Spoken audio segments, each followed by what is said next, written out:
welcome to Summit Live. We are so glad that you're joining us tonight. If this is your first night joining us on Summit Live, welcome to the crazy. We are so glad that you're here.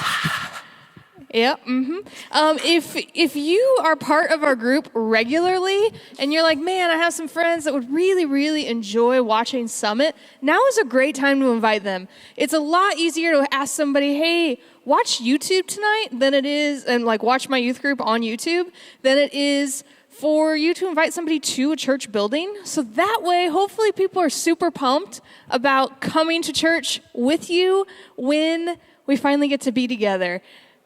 If you're brand new, you don't know who I am. My name is Jess, and I'm on staff here with Summit students, and I'm super, super, super pumped to be here with you tonight. Who are you? I'm Mitchell. I'm one of the interns here. It's super good to... I can't see you guys. I miss you guys so much. I'm going to say that like 5 times tonight. Okay, we have a few other announcements for you, so we're just going to move on past that. Okay, I need everybody to give me a really great drum roll. Thank you, band. I know that you are doing this at home. We are starting tonight something called, Audrey, hit it, Quarantine Wars.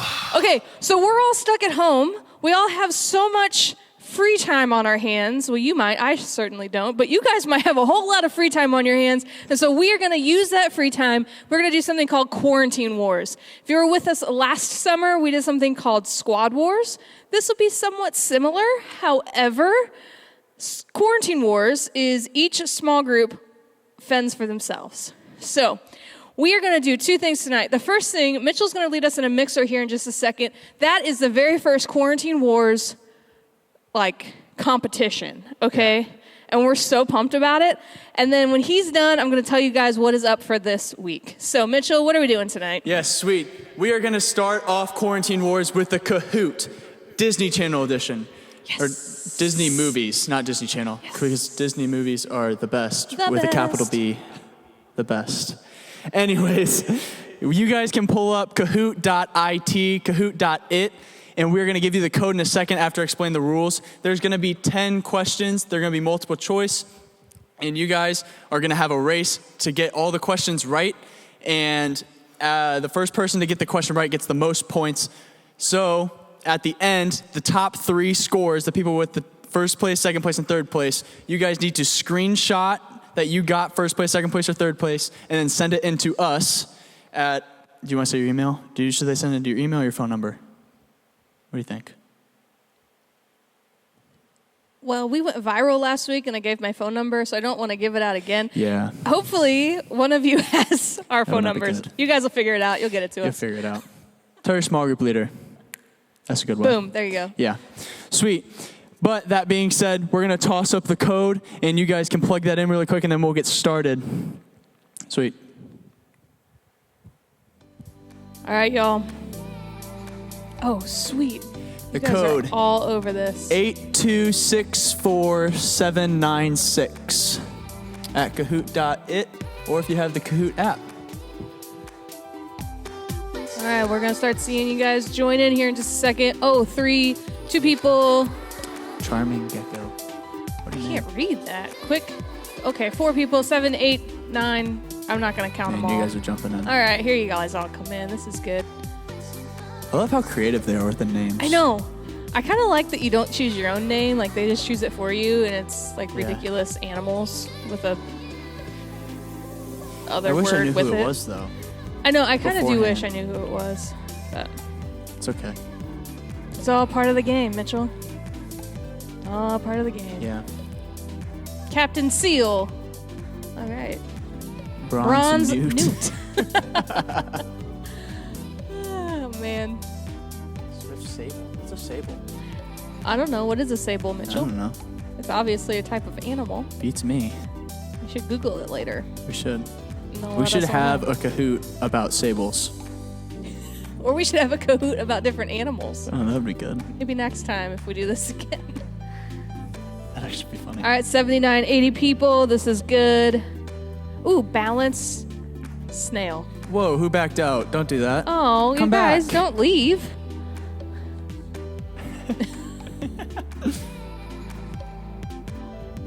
Super unicorn. It's good. It's good. Okay, people keep adding, but the numbers aren't going up. So I think people are adding and dropping at the same time. Maybe they keep. don't back out. It's gonna be really fun. It's all about It's gonna be good. Disney movies. Yeah, Disney.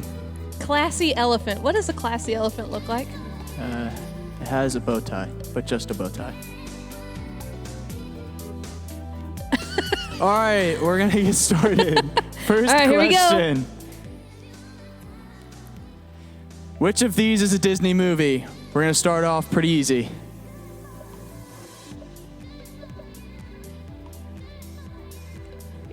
You gonna read them? Oh, yeah. Charlotte's Web, Frozen, the SpongeBob movie, Sponge Out of Water, or Rango.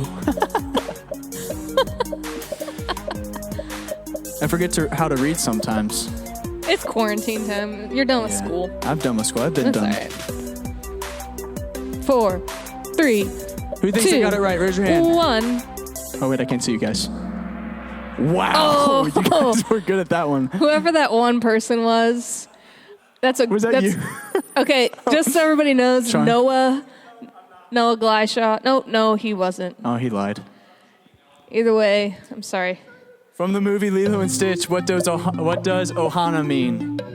Peace, no worries, family, or love.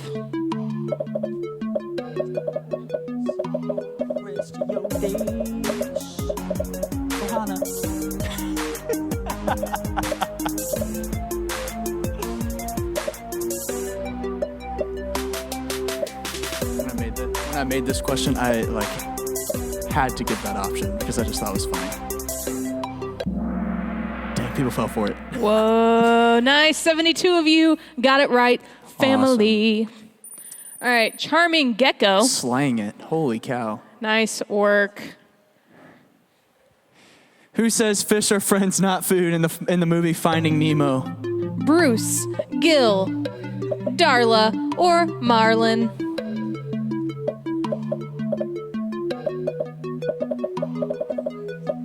That's such a good scene.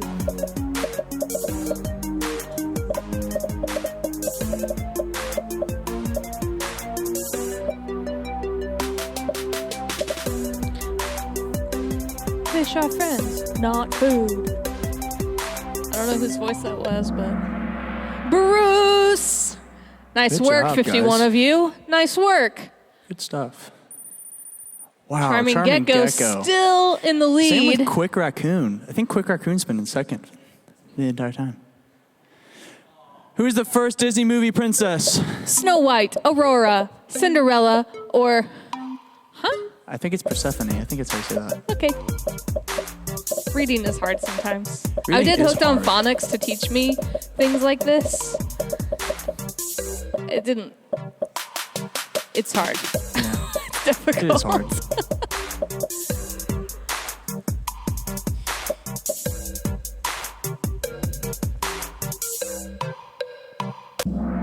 Boom! Snow White. Wow.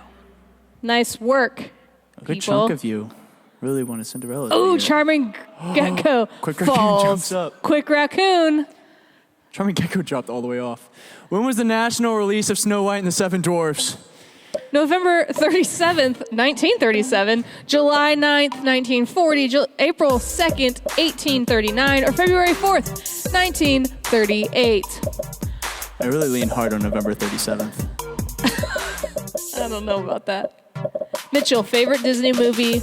What is it? Oh gosh. That's a hard one.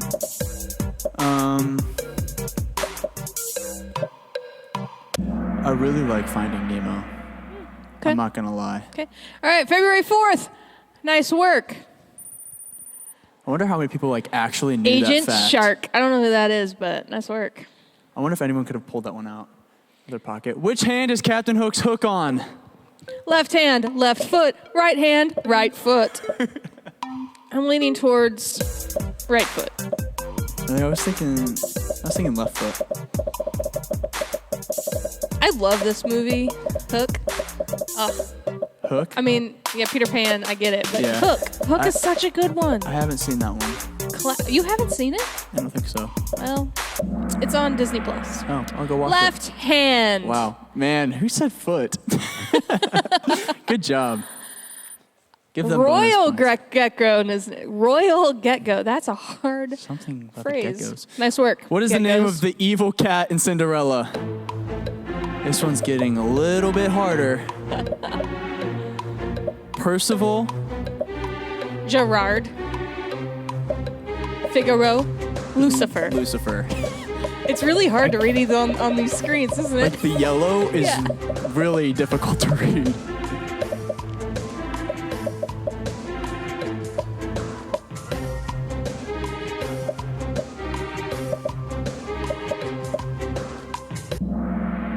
Lucifer. 50 of you got that right. Good Way to job, go. guys. That was good. That wasn't as hard as I thought it was going to be. Smooth. Royal urchin. gecko. Hanging on. The song Bare Necessities is in what Disney movie? Oh, it's so good. Man, this is a good Dumbo, movie too. Aladdin, Aristocrats, The Jungle Book. All 4 of those movies up there are really good. Classics. No, I All haven't seen 4. Aristocats in forever. Almost all of those have a live action movie. Really? Mm-hmm. Which one doesn't? Aristocrats. Oh, of course. It'd be kind of hard. Probably It'd be kind of cats. creepy. Everyone just The stuff as Jungle Book. cats. 71 of you got that right. Way to go. 71 of That's you. a really good song. You gonna sing Not it gonna for lie. us? Or? Wow, that didn't really. Okay. Funny meerkat into the picture. Two left. How long was Genie from Aladdin stuck in the lamp? 400 years. 1,000 years. 5 minutes. 10,000 years. Definitely 5 minutes. That's my guess.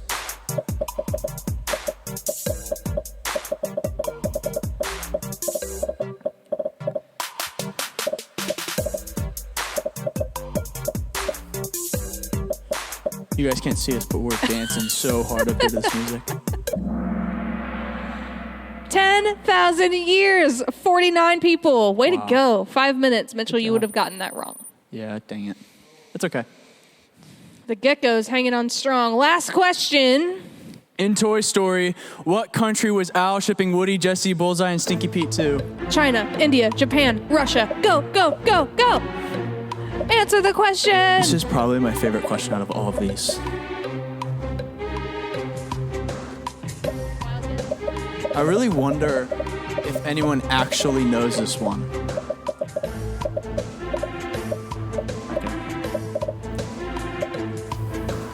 Okay. Well, 3, 2, 1. Japan. Wow, that one split you guys up. Nice work. Okay, winner is. Who's our winner? All Wow, right. our geckos. The geckos and the glider. All right, screenshot. Screenshot. it, send it to us. Screenshot. If you're in the top 3, send it to your small group leaders, and they'll pass it on to us if you guys are not able to do that yourselves. Awesome job. Thanks for playing, everybody. You 3 have 1 points for your small group for Quarantine Wars. It's gonna be awesome. There's actually some really, really great ideas that we have for this. So I'm gonna tell you guys a little bit about what your challenge is for your small group, and you have 2 weeks to do it. So we are gonna do a video challenge. What this is gonna look like, the theme is talent or no talent. Maybe you guys all have a really epic talent. Maybe none of you have an epic talent. That's okay. We want you guys to get creative. Maybe what you guys choose is a pickle eating contest of sorts. Maybe your small group is really, really good at eating pickles. And so you guys all take a video of yourself eating a pickle very quickly. I don't know. Maybe you guys are all good at jumping jacks. I'm not sure. But you guys get to be creative. And all of the guidelines, that's the word I'm looking for, is on YouVersion.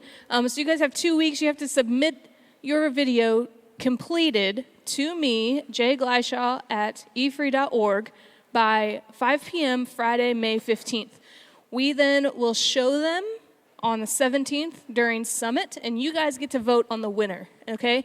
It's not us choosing, it's you guys choosing. So it's going to be really, really fun. We have a lot of really great things planned. Jackbox games, tournaments, a bunch of stuff that's going to be, we're going to roll out to you guys for what this is going to look like. But for now, Mitchell and band, you guys are going to lead us in some worship, right? Yeah. We are super pumped to be able to worship with you guys, even though we are apart. We miss you guys a lot, but we're really thankful for this technology that we're still able to worship the Lord together from our separate spaces. So tonight we're going to sing 2 songs, and Izzy's going to start us off by leading Joy of the Lord.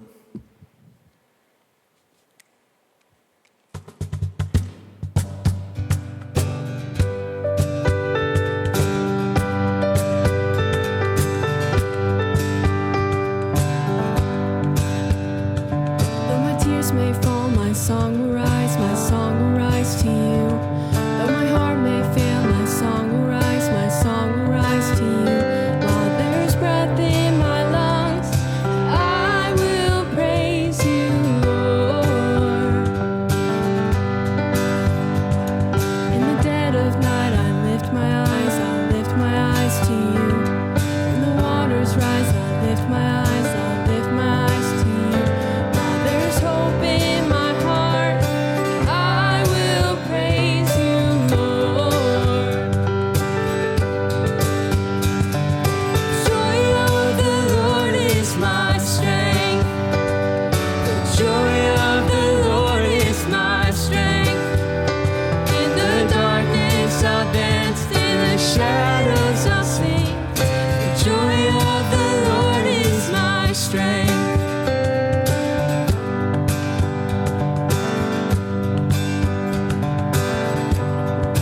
With my eyes, let rise to you. When I cannot feel your hand in mine, let faith arise to you. God of mercy and love, I will praise you, Lord. You shine with glory, Lord of light. I feel alive with you. In your presence now I come alive. I am alive with you. There is strength when I say, I will praise you, Lord. Joy of the Lord is my strength. The joy of the Lord is my strength. In the darkness I'll dance, in the shadows I'll sing. The joy of the Lord is my strength. The joy of the Lord is my strength. The joy of the Lord is my strength. In the darkness I'll dance, in the shadows I'll sing. The joy of the Lord is my strength.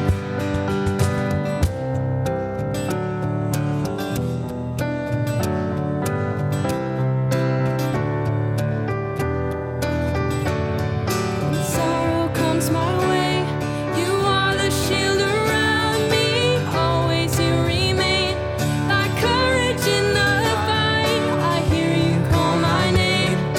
Jesus, I am coming, walking on the waves, reaching for your light. The joy of the Lord is my strength. The joy of the Lord is my strength. In the darkness I'll dance, in the shadows I'll sing. The joy of the Lord is my strength. The joy of the Lord is my strength. The joy of the Lord is my strength. In the darkness I'll dance, in the shadows I'll sing. The joy of the Lord is my strength.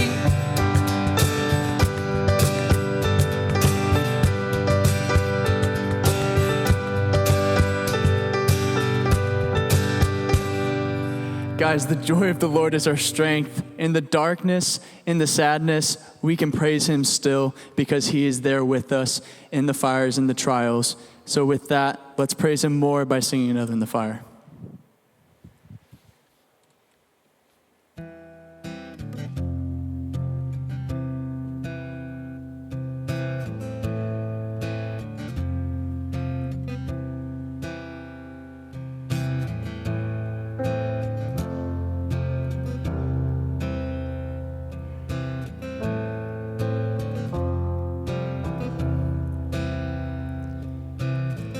There's a grace when the heart is under fire. Another way when the walls are closing in. When I look at the space between where I used to be and this reckoning, I know I will never be alone. I know I will never be alone. Was another in the fire. Standing next to me is another in the waters, holding back the sea.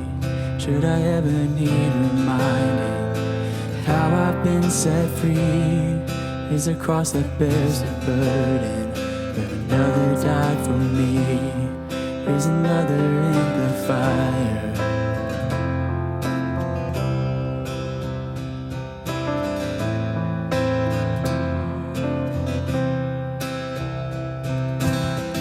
On my dead left for dead beneath the waters.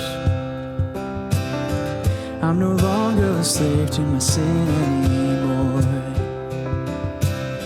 Should I fall in the space between what remains of me and this reckoning?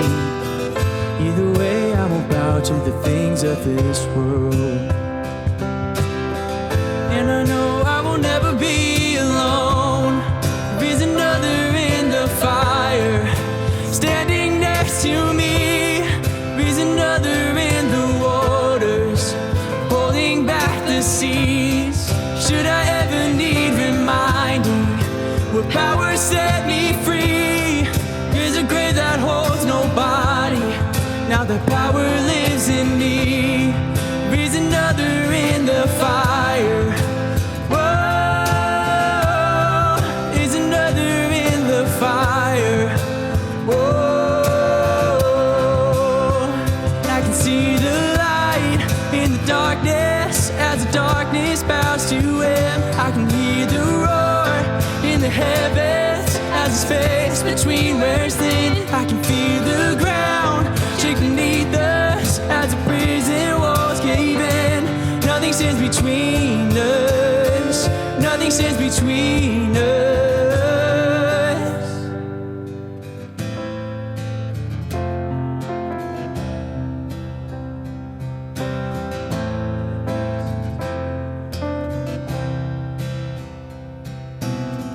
There is no other name but the name that is Jesus. He who was and still is and will be through it all. So come obey in the space between all the things unseen and this reckoning. I know I will never be alone. I know I will never be alone. There'll be another in the fire, standing next to me. There'll be another in the waters, holding back the seas. Should I ever need reminding how good you've been to me? Count the joy come every battle, 'cause I know that's where you'll be. And I can see the light in the darkness as the darkness bows to him. I can feel the roar in the heavens as the space between wears thin. I can feel the ground shake beneath us as the prison walls cave in. Nothing stands between us. Nothing stands between. There'll be another in the fire, standing next to me. Be another in the waters, holding back the seas. Should I ever need reminding how good you've been to me? Count the joy come every battle, 'cause I know that's where you'll be.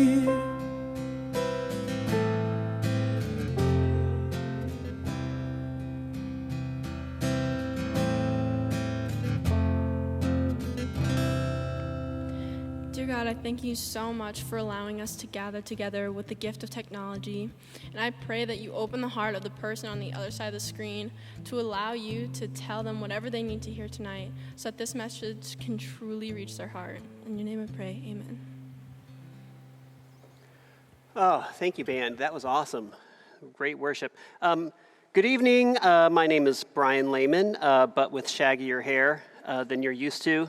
I'm one of the youth leaders here. I've got some of the senior guys.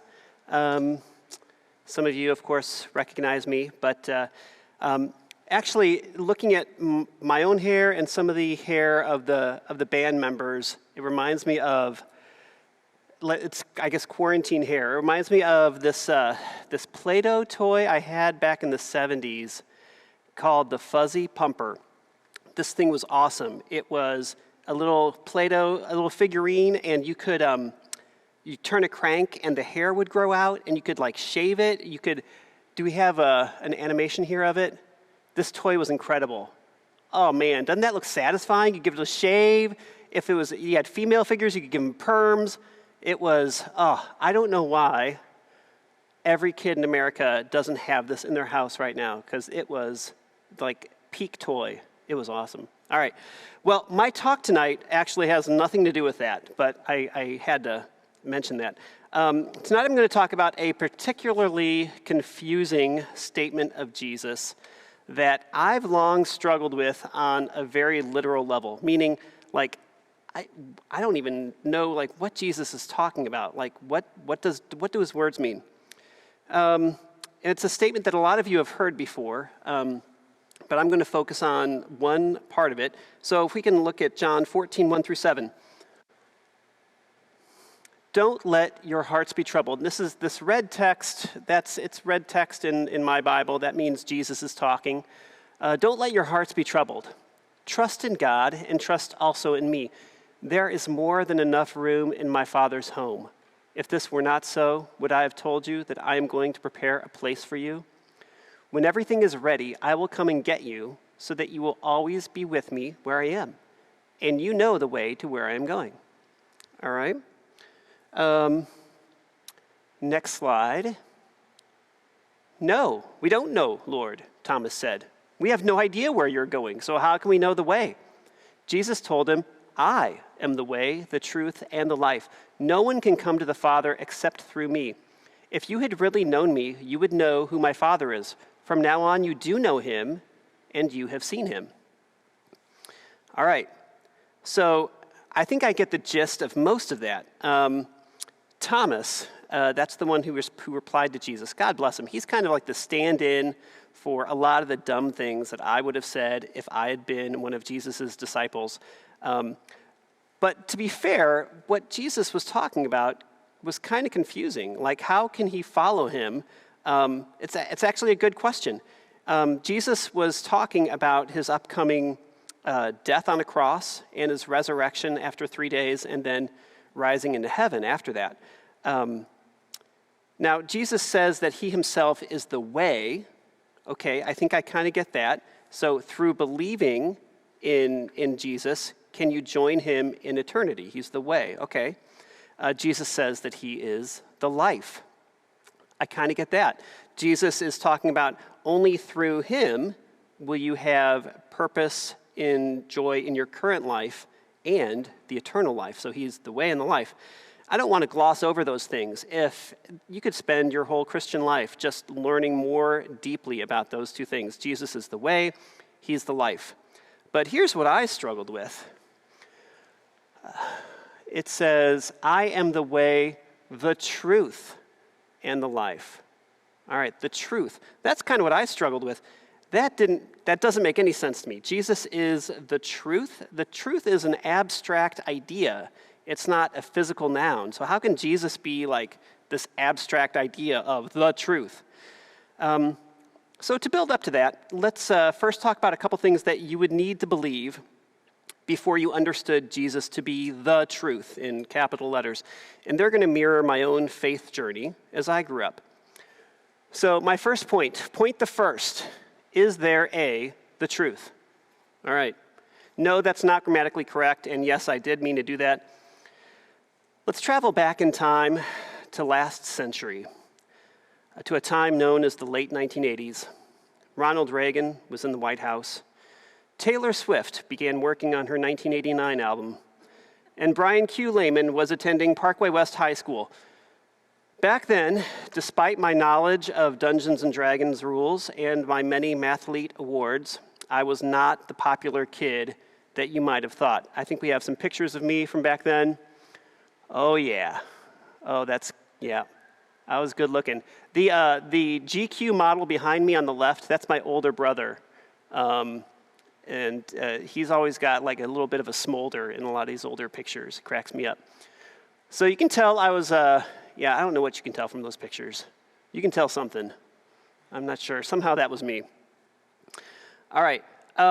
So back then, I spent a lot of time thinking about spiritual things. I didn't grow up going to church, but I would spend a lot of time thinking about, like, is there a God? Which religion is the correct one? Shouldn't everybody technically be agnostic? Because, I mean, how can you know anything for certain? Like, you don't know for sure anything. And I would spend many hours debating with my friends on the nature of truth. It was just something I enjoyed doing. I was what you might call an armchair theologian. Do you guys know the term, like, armchair something? Like, an armchair anything is someone who sits back and criticizes and pokes holes and argues without actually participating. So you might have heard of, like, an armchair quarterback. That's the kind of guy who watches the game and is just sitting in his armchair saying, well, I wouldn't have thrown to that guy. I would have thrown to the open guy. Boom, I would have been a successful quarterback. That's how I was engaging in spiritual discussions. I was an armchair theologian. So what I would do is I would go to Young Life during high school. I had no idea it was a religious organization. I just went there because my friends were going there, so I just went to hang out with friends. I would get up extra early on school days and go to school before classes started because there was a Bible study there, and I wanted to go there and argue with people. I even had youth leaders share the gospel with me one-on-one directly. It all washed over me like water over a stone. I had no idea any of it could be useful, much less life-changing or personal. So is there the truth? Well, I didn't know, but I sure liked searching for it. Okay, my second point B, the Bible is the truth. So that all changed for me when I started attending Mizzou, which I went to for most of my undergrad.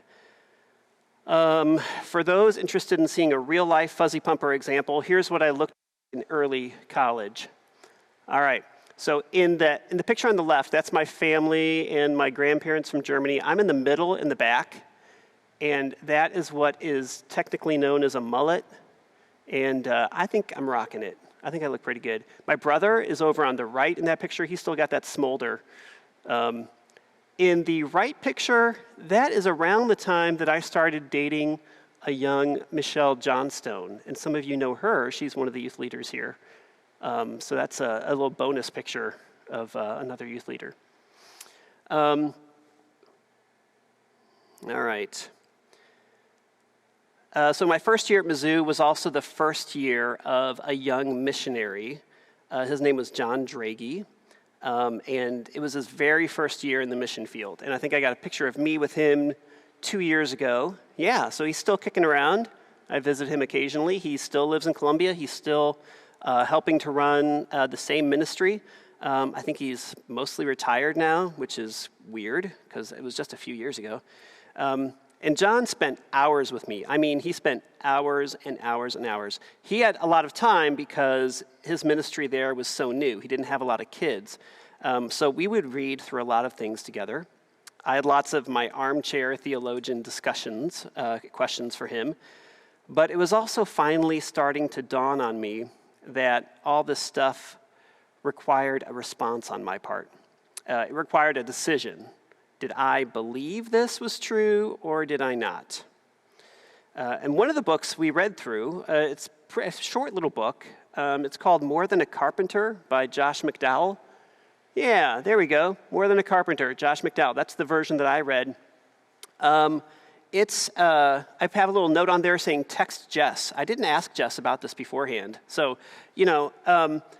here's the deal. This is a really good book. It's still relevant. I highly recommend it. And if anybody wants a free copy from me, I have a bunch to give away.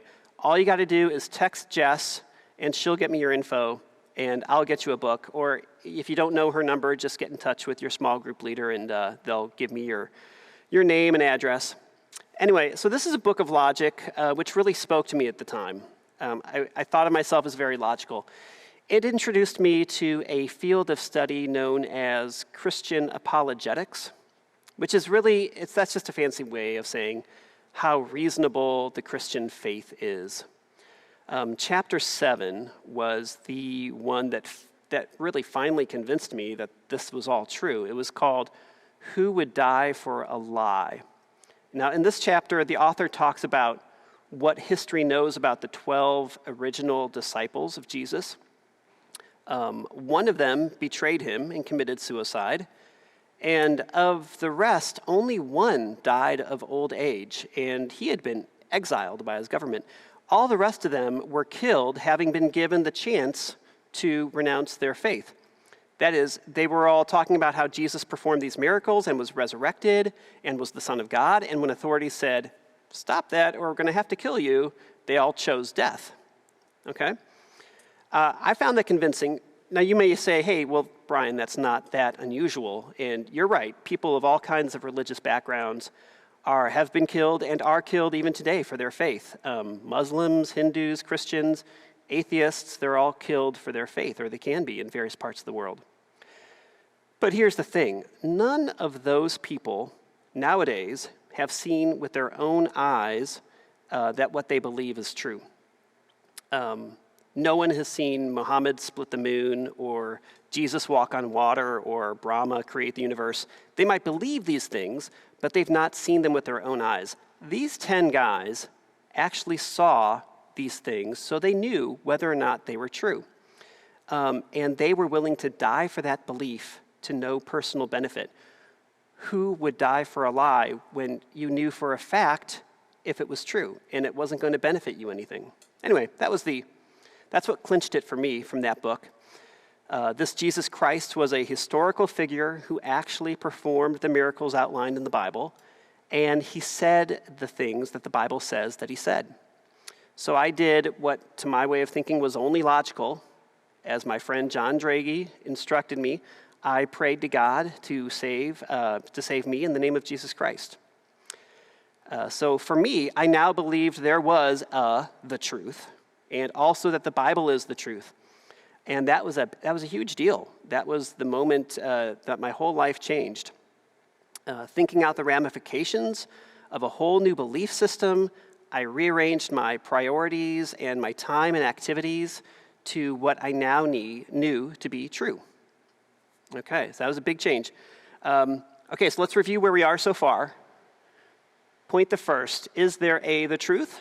And point B, the Bible is the truth. All right, you'll notice that I haven't even touched on is Jesus, that Jesus said, claiming that he is the truth. And you can get pretty far along in your Christian life without understanding what that means. I know I did. Yet it's also so basic, and I hope to explain that in my third point, which is point I, Jesus is the truth. All right. So here I am, early college, and I accept that the Bible is true. Some of you may agree with that, some of you may not be there. But knowing that changed my life, and I truly believe that was the major turning point in my life. But there was a big part that I didn't understand. You see, while I started to do a lot of the right Christian things and believe a lot of the right Christian beliefs, it was hard. It was a lot of hard work, which I was totally prepared to do. I would go to Christian groups, but I didn't really enjoy them. I started reading my Bible, but I didn't really look forward to it. I would pray, but I didn't really treasure that time. So what was I missing? Well, let's think about this in terms of a love relationship. I know some of you high schoolers have been really deeply in love, like madly in love, like Romeo and Juliet, Troy and Gabriella in love. Like right there, off the bat, you start adjusting to that other person. You might give them something of yours that you treasure, and you might want to sacrifice your time to spend with them. And if that person loves you back, well, that that's awesome. They adjust to you. They treasure you. They sacrifice for you. Those are the best relationships out there. And some of you may have experienced something like that. And when both people are giving to each other, that's the best type of relationship. And it doesn't even feel like you're sacrificing. You don't feel like you're giving up anything.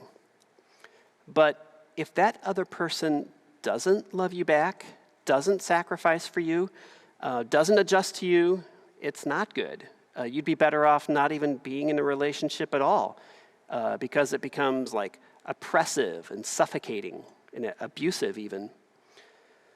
Believing like I did in an absolute truth like the Bible was like that bad kind of relationship I felt.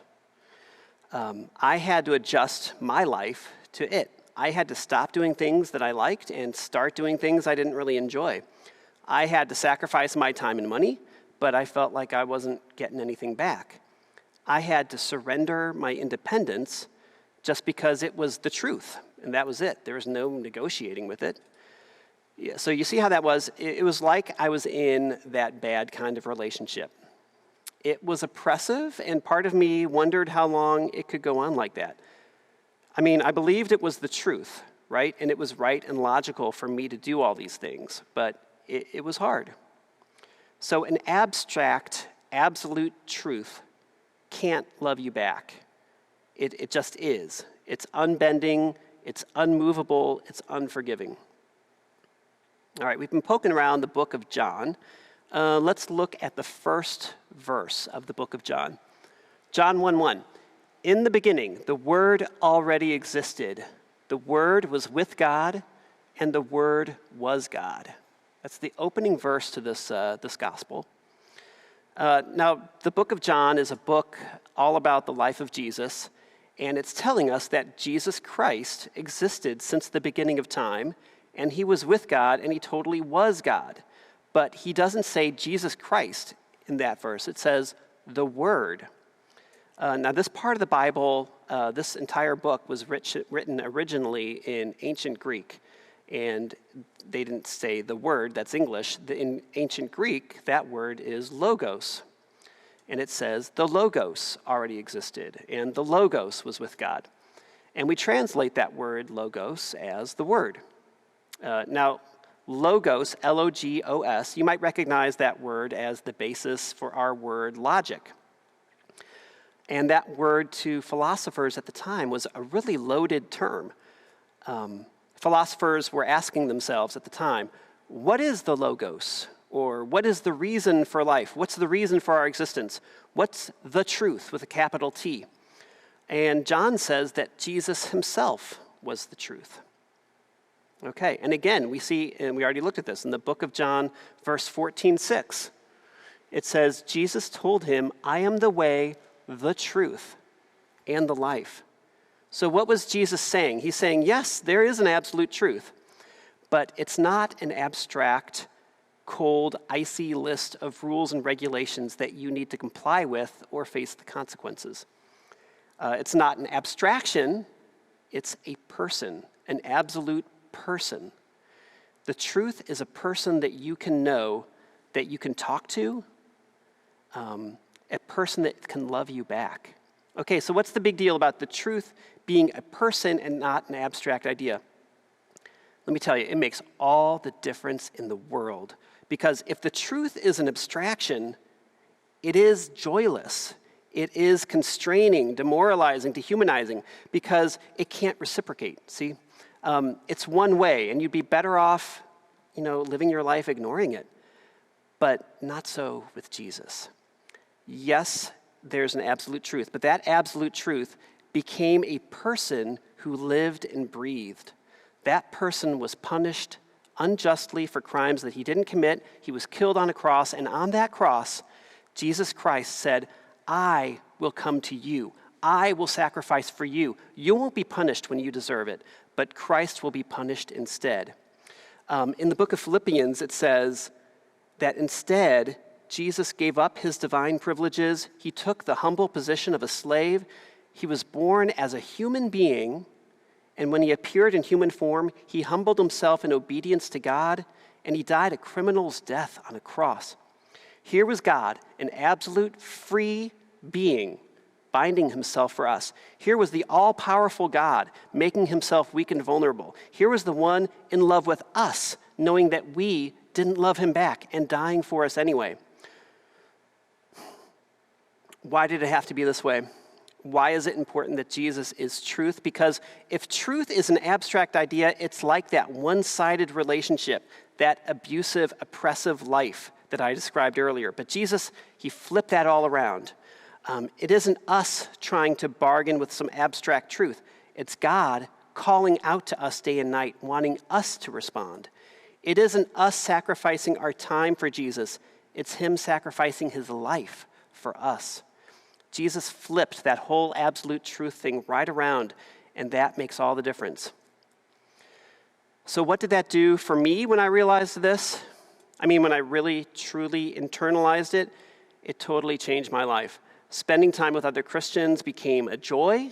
Reading the Bible became super interesting. I can pray now and know that I'm talking to a real person. So yes, there's absolute truth out there, and yes, the Bible is true. But more than that, Jesus himself is the truth, sacrificing for us rather than the other way around. It's not about knowing the right things, but rather knowing the right person. Jesus is the truth. All right, thank you. That's my whole message for tonight. Get with your small group leaders. I believe we have questions that are in the YouVersion app, and feel free discussing them. Don't forget to text Jess or talk with your small group leader, and I can get you a book. Thank you guys for joining us, and we will see you next week. Thanks a lot.